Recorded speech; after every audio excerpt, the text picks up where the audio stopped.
Oh, okay. Wow. But Do we like, have questions? I see a lot of activity here. yes. Okay. So I can go through them a little bit, Yeah, if you but want then it. before I go there, I also wanted to ask about like what tools you can't live without. What's your favorite tool? Okay, let Oh me look God. at some. There's no questions, but like comments, like hi to you. I think to everybody, Vodka Soda Queen. Yeah, we have 42 Um, people here. That's amazing. Hi, guys. yeah, that's great. So the most Okay, important tool I have, yes. that's actually probably all the shoemakers would agree, is a knife. So this is a Mm, very Austro-Hungarian style of knife. The many other mm-hmm, school use this one, but we actually kind of rely on this knife on anything. So the knife mm-hmm. itself is a little bit curved. I don't know how much you Yeah, can see that. yeah, you can see it. Yeah. The blade is also a little bit curved. It's pretty long. It goes until here. Mm-hmm, So mm-hmm, depends on the blade.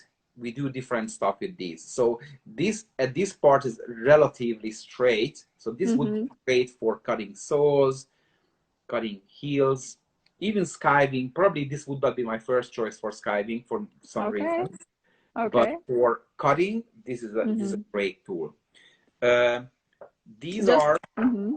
actually When did you? I've seen you use a Japanese knife too. When did you start using Japanese knife? I love that. Is it more recent? Yes, well, last 10 years I would say. Mm. So I found this knife on eBay, and I had a secret how to find tools for cheap. It Not takes a so secret lot anymore. of work. Keep an Oh eye on eBay. That's the secret. yeah, yeah. Anyway, so I found this one tool where the guy didn't even know what he's selling. He said some old Mm. tools, and it was Oh. dirt cheap. Mm. So the same quality knife you buy from eBay would cost probably $200+. Oh wow. This was like less than 30. And Okay. nobody listed it because he didn't know what it is. If it would be listed as shoemaking knife, people would go there and start to list it. He didn't Right. say that because he didn't Yeah. know that. No. So I said, you Right. know what? I need that knife. So I purchased Okay. the knife, and that was my first encounter to the Japanese knife. Actually, the Japanese knife is, um, I think it's coming from a traditional Asian type of craft knife, but you can see the same exact knife in the 19th century shoemaking catalogs Oh. as Oh. craft knife. So I think Oh. that Okay. the two trades kind of, because Japanese makers learned shoemaking, this type of European shoemaking, after the Meiji era, right? Right. Right. So Yeah. I think the knife is Yeah. something We to didn't wear shoes did back we? then. I'm pretty sure you did, but not the same type. No. So they adopted the knife somehow. I think that Yeah. there was a version in the Japanese culture as well, but Mm. the precision, the Yeah. uh, the way that they use it is mind blowing. The way that they Mm. use that knife is Mm-hmm. amazing. So I Right. badly wanted one. I get this one, and when I get it, I ask one of my friends, "What is written in here?" Because both sides, this little thing has Japanese text, and she said, "It's old Japanese lady. You met her, Sachi. She was in Mm-mm-mm-mm-mm. Savannah." Yeah. So she said it says Japan, but in the old way of saying that. So it's not a Oh, modern uh, sign. It's the Yeah. old sign. Wow. And the knife is like number 9. And wow, I want to have the other 8 or 10 or Yeah. whatever. But well, I guess I didn't get it. But the knife That's is mind blowing. So I never ever thought that I can say that the knife is too sharp, but this could be too sharp when you don't have enough wow. control because it doesn't give you enough feedback what you are cutting. It's just way Oh, too easy to cut, wow. and it's Okay, just wow. Do that you knife. ever do you ever let your students, if it's one-on-one, it's No, no, no, no, class, no. use it? No. Normally, I'm knives are not Now not I'm the so tools what we let curious. them use. I'm No, so curious how buttery that knife is. You make it crazy. sound so good. It's crazy how easy to cut with that knife, and even very thick, hard materials. Right. So it's not a lightsaber, of course, but the knife is like the way we use leather. So we put Yeah. the even the JR, which is very firm, very tough leather. put it to water, So, wrap yeah. it into a bag overnight, and take it out. And it can be too moist still. So let it sit a little bit. Then you put it on the sole. Yeah. And you know, trim it more or less. Then you cut the channel. And when you cut the channel, you want to have a certain moisture, because if not, the sole can separate a little bit and you don't even feel it. But here's the point: when the knife is not sharp enough, the knife is kind of pulling off the material, and you cut it through instead of just cut it in. You don't even realize, but you go through the leather, and that's a problem if a knife is way too sharp, because you don't have the feeling that you're cutting too much. So it must be razor sharp, no question. You must be able to shape with that knife. Right. That's what's good. But this one is just sometimes insane. It's so easy to sharpen, like a little bit honing, and it's ready to roll. Ready. Wow. I didn't have to grind that knife ever. Wow, that's impressive. Yeah. Well, yeah, I'm sure you have so many tools you treasure, but do you feel like you have everything you need? You know how sometimes when people start shoemaking, it's like a hunt for shoemaking. And of course, we go onto your website, which is cordwainertools.com. And you know, I bought a couple of tools from you before as well. But do you feel like you're set with your tools and you can also make them if you need to, and you're set? I didn't finish the story, so I get a bunch of tools after that article.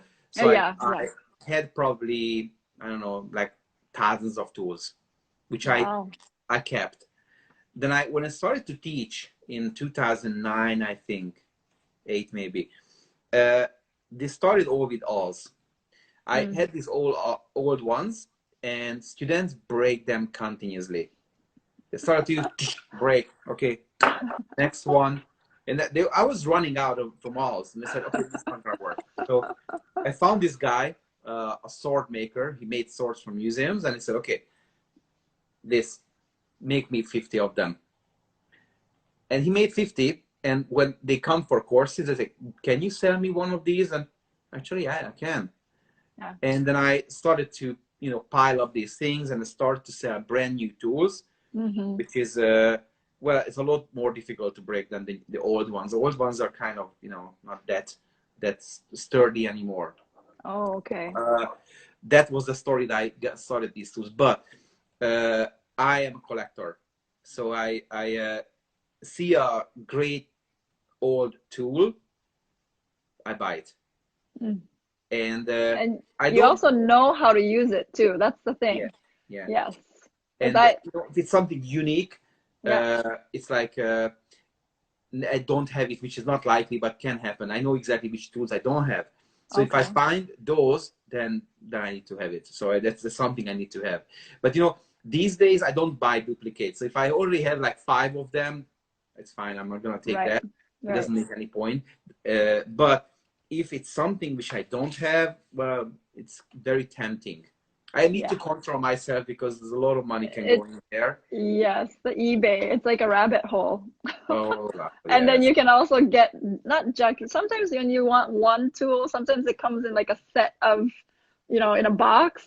Then you have like so many other things that you don't really need anymore. I bought some of those that I told myself that I'm going to just sell the rest of it, and I never did. Right. Because you need to also maybe sharpen it or like fix it or whatever it is, you know?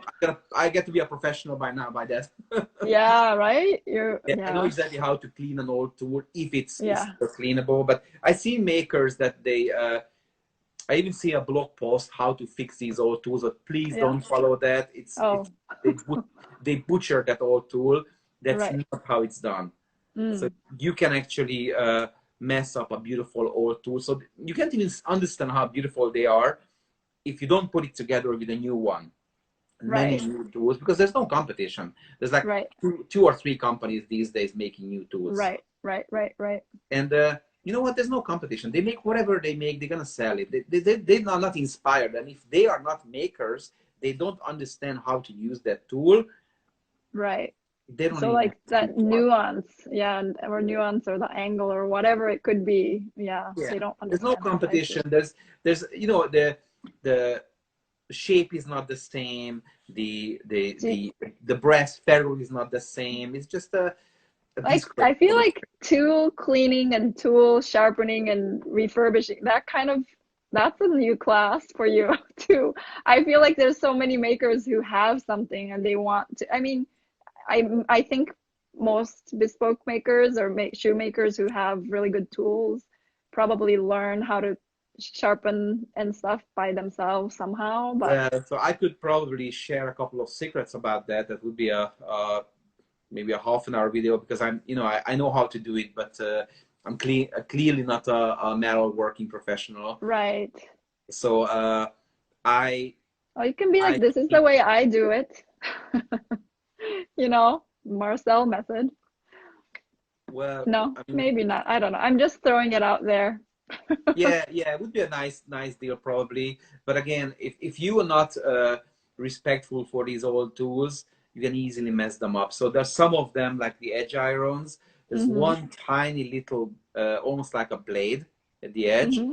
Mm-hmm. and you just drop it once, or Mm-hmm. you just damage that, and Mm. it's gone. Gone. Mm. So it's Right. a really tough game to clean something like that. Right. So Right. But all the tools, yeah, your shop is so fascinating. I sometimes look at it and see like, oh, what don't I have, you know? And there will be a yeah, long list so of that if you check that. yeah, right? Yeah, and they're We so have a beautiful. And nice a lot of them collection. you develop a lot of the tools as well, Yeah, I which mean, is amazing. I'm in a lucky situation that I know how to use them, so I can Mm-hmm. develop a few of them. And that's Mm-hmm. the thing with the trade. So even if you say it's a traditional thing to do, Mm-hmm. traditional, you have to see the difference between a dead tradition and live tradition. Right. They're not the same. The Right. live tradition means that you use some modern stuff. You're Right. not gonna turn down a new glue just because it's not poisonous enough like the old ones, Right. or you're not gonna turn down a new thread because it's 10 times stronger than the old thread just Right. because Right. it's modern. Not Because guess right. what? We use polyester threads for uppers. You Yeah. can't really show me any upper maker, a bespoke upper maker use linen thread because just don't. They don't Right. do that. The Right. new Right. Right. machines using polyester. So what is wrong using Teflon welting? I Right. mean, it's a lot stronger. And Right. I'm a relatively strong guy, so when I use a linen thread for welting, it's Did it gonna break. rip? Mm. Yeah, it's Mm. most of the times it does. Mm. So Interesting. I use Teflon. I have Mm. a bunch of them which I made a custom size, Mm-hmm. and those are great. Those are It impossible to works for you. Yeah. yes, it works well. So, but if I would make historical shoes, I surely would use the old. Right. Right. You're But adapting to the times, yeah, basically. exactly. So Right. I'm not gonna use Bristol because it's traditional. No, it's Yeah. not. No. It's just Right. it's just coming from the time when the needle was too expensive, so they Right. use Bristol, which is a great alternative. But Yeah. now needles are You so. have needles. Why the hell Right. I didn't use needles? They take 2 seconds to prepare. Right. So Right. that's Right. what I Right. think about tradition. Yeah. No, it's a good way. I mean, in a way, this quarantine, I think, is like a moment in time in history. It's like something thrown at you, and I think it will change a little bit of course of the tradition. So like schooling, you say, you were going to do a school and you are going to do a school. Maybe it's going to go online. That's totally another different way of learning. And do you feel like though you in-person classes will definitely continue? Like I'm Yeah, hoping that that's going to eventually, continue. probably when we have a vaccination, certainly will Right, continue. right. Um, and so Lancaster is a special place for commercial rent. Uh-huh. It's seem to be super popular, so it's really hard to get any of their properties, Oh, okay. which is good and bad in the same time. But right now, there's no way we can even check on a proper property, obviously. Right, right. But eventually, I hope around September there will be a Mm-hmm. way to move into something. And until then, you know, I have like, I don't know, So over many things to do. yeah, 60 videos online you can download and watch and Right. see. I have, I think, 9 DVDs right now. The new 3 is just coming out. You can learn a bunch of things at home. So pattern Right. making, there's no reason that you come here to learn pattern making when you just download the whole thing for less than $150, and you can just learn the whole Right. pattern making stuff for that. So obviously the Got pushed back a little bit, but it'll yeah, happen. yeah, Yeah, which is you'll not announce it necessarily a on bad thing, Facebook. you know, not necessarily a bad thing, because cleans the market a little bit maybe, uh, and maybe people will learn that they investing into learning is more important than just hoard a bunch of things, saying Yeah. me that tool hoarder. Yeah, no, I totally understand. I have some questions from people. Okay. So how many closers or sewers do you work with? Or do you make all your uppers yourself? No, so if it's something which is preparing for a course, I involve people, and I had former students who were, you know, willing to help or didn't have a job. So sometimes I had like 2. In Hungary, I was participating in teaching them. So I had, I think that was the maximum when I had 3 people working for me for making uppers. These days, I have everything I have. So I have a skiver, I have a sewing machine, I can make my own uppers, and that's absolutely fine, not a problem. I take it as a learning opportunity, you know. So Oh yeah. What's your favorite leather to work with? okay, well, that very much depends on the project. Oh, right. But So I feel like I've seen you use crust leather a lot. cross It, leather is actually pretty great. So I suggested cross leather for my students a lot. Then I realized that actually that is available here. Am I allowed to say the company name? of course. It Okay. doesn't matter. Orion Calf. We work It's together. great. Orion Yeah. Calf is bringing Annone cross leather, and just a bunch of other calf too. And that was my problem, because in Europe you literally go to a store and And you they pick up have your leather beautiful leathers. and you walk away with a French box calf, a crust, a sheet of JR, whatever, and you're set. Here you have to mail order them, obviously. So that one company brings in my favorite leathers: French box calf, baby calf. Baby calf is what I usually give my students. Okay. And actually, I love baby calf too. So I have baby calf shoes. They are comfortable. Okay. Yeah. Crust. And actually, I love alligator too, and Cordovan. Cordovan. Okay. Yeah. Alligator from not Pan Am, M10. American M10. Yeah. M10. They're good, very great guys. Yeah. Oh, that's great. Yeah. Huh. Okay. Yeah, Christy, get Christy on the talk. On the yeah. I should. You should. And then what are you doing? Oh, how do you perceive the bespoke shoemaking market post-corona? What are your thoughts? You know This what? one is from Fedra J guy. Okay, so bespoke, if you talk about the high-end bespoke, which is like $3,000+, those people usually are not very much affected by the economic, you know, difficulties. Those people will buy bespoke shoes regardless. The only problem is that I've seen many young makers finishing my class and want to enter in the market, right. but that's not how it works. You Right. can't just say that, okay, I can lost a shoe, I can wear the shoe, I'm a bespoke maker. Well, good luck. You have to establish yourself. Either work for someone for many years, then you can come out and say that, okay, I have experience, I have this collection, I can do it. But you can't be waiting to be discovered. That's not how it works. So good news, bespoke market will be there probably. There's no way that we don't have to adopt a little bit, but I don't think that's going to be badly affected. What's going to badly affect is the ready to wear and the made to order.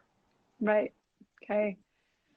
And then another person, Darling Klutchko, asks, what are you doing to stay positive during this virus craziness? Drink. Any like right. No, I don't know. I mean, there are ups and downs, you know. So I have 3 kids. I don't have much time to you know, look at my belly button and start depressed, because there's no time for that. You have kids, you know what I'm talking about. Yeah. So yeah, there are ups and downs. You know, sometimes I feel very depressed that it's not gonna end well. Especially at the beginning, I was really negative about the whole thing. Oh, Um, absolutely. Me too. yeah, so these days it's probably getting a little better. Yeah. And you know, here's the thing: every generation has some kind of struggle. So my grandparents went through World War, War. Yeah. communist terror, Nazi terror, um, a lot of things. So compared to them, we have to stay inside and pretty much still can get good food, have fun. Nobody comes here to take away what we have. I mean, could be a lot worse than that. Oh, absolutely understand. Yeah. Yeah. So